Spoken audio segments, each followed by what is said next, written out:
Hey everyone, this is Anna here, and in this video I wanted to show you how I made this plaque in memory of my mother who passed last year. And these were her favorite flowers, hydrangeas, and her favorite bird was a cockatiel. So I decided to make this for her and to put it on my garden and spread her ashes in her memory. So the way I did this is the base, which is just a slab of clay. I used one of her doilies actually that she made, she crocheted, and I used that to create the texture on the slab. And then, as you can see here for the hydrangeas, I just made pinch pots and then created a half of a sphere and different sizes. So I used 3 different sizes. And then here I'm making the little flowers using this mold, which I will have the link in the description. So everything that I'm using here, including the tools and everything, I will put a link in my description.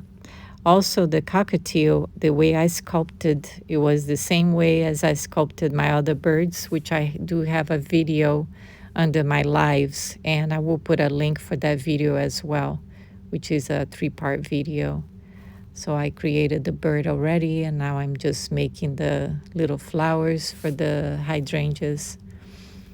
And this was quite satisfying to make these little flowers, and then I just used the slip to attach them.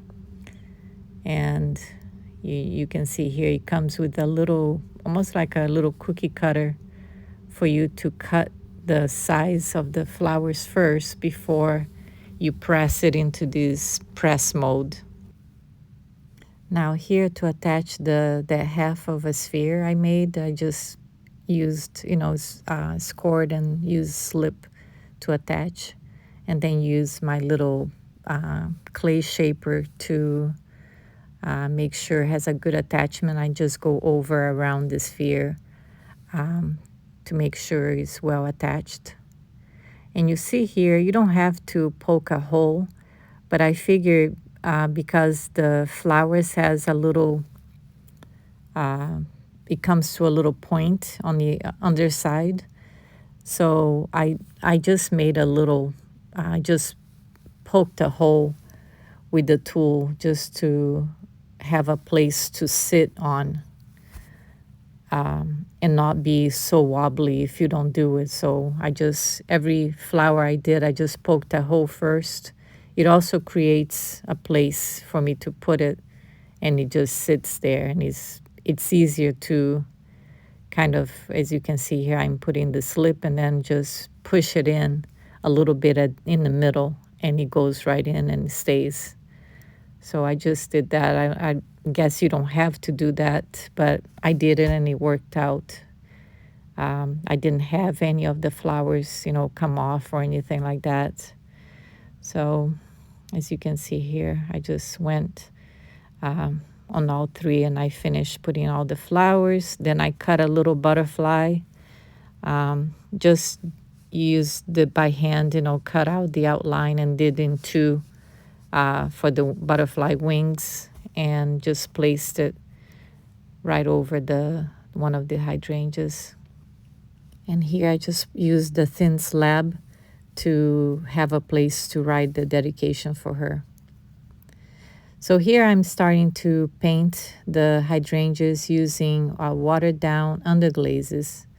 Most of my underglazes are either Amico or Mako, mixture of the 2. Sometimes, like you can see here, I had a blue and purple where I'm using both. And then I'm using pink because at least the hydrangeas that I have are purple and pink. Actually, this year was the first year that I've had pink hydrangeas. I know it has to do with the pH on your soil. So these leaves were just hand built with a thin slab.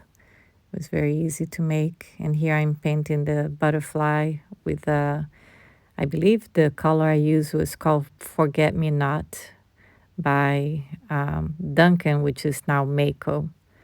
That's why I mentioned Mako now, because they stopped making Duncan Easy Stroke is called, but now Mako sells them. And now with the bird, I'm using a lot of the different yellows. I am mixing Emako and Mako to get different colors. I know I like to use the flame orange, which is Emako, which is this one that you see is a real bright orange. And then I'm mixing to make the transition to the yellow. I believe I used intense yellow, which is Emako also. And here I'm making their beak, which is like a pinkish color. Same thing with their feet. So I just painted both. I try to use the same paint. If I'm using one color, I try to think what other places I have the same color so I can paint. And that's what I did here with the pink. And the picture that I use as a reference for the bird, I know they have different types of cockatiel with different colors, and some are just all yellow and some are mostly gray and with a little bit of yellow. The one I was using as a reference had yellow, was mostly yellow with some gray, just like I'm doing here. And I was looking at a picture. I usually don't print out a picture because, you know, it gets expensive if you use your color printer, but in this case I did because my phone was recording, so I wasn't using my phone. I just printed out the picture, which is good to use as a reference. But like I said, usually most of the time I use my phone, or I could use my computer also to look at the picture to try to paint similar the color schemes. Now I'm just using the brown for the stem where he's perched on. And I think I believe I use like 2 or 3 different brown colors. And then underneath I try to use a darker one, so I mix with a little black just for the shadow. So I try to remember that, to use a lighter color on the top and then a darker shade underneath to create the shadow effect. Now the hydrangeas, I'm using a little bit more blue in the middle. So when I started painting the hydrangeas, I was using a darker purple. And then I thought it was going to be too dark of a purple, what I was using. And then I decided to mix a little bit of the white and the pink with the purple. And that's why it looks lighter now. But if you saw it in the beginning, it was a darker purple that I was using. But thinking back now, maybe I should have left the darker color for the hydrangeas, because it did fade a little bit more than I liked, but you can still see the pink, not too much of the purple, as you will see at the end when I show the piece after it was fired. It's still, I'm still happy with the outcome, but I should have left, I think, the darker purple if I knew it was gonna fade that much. And here I'm just using a little watered down blue just to show more the texture on the slab underneath everything. And then all I did is I used my Kittens Clear Glaze, which is a zinc-free glaze. It's great for using with underglazes.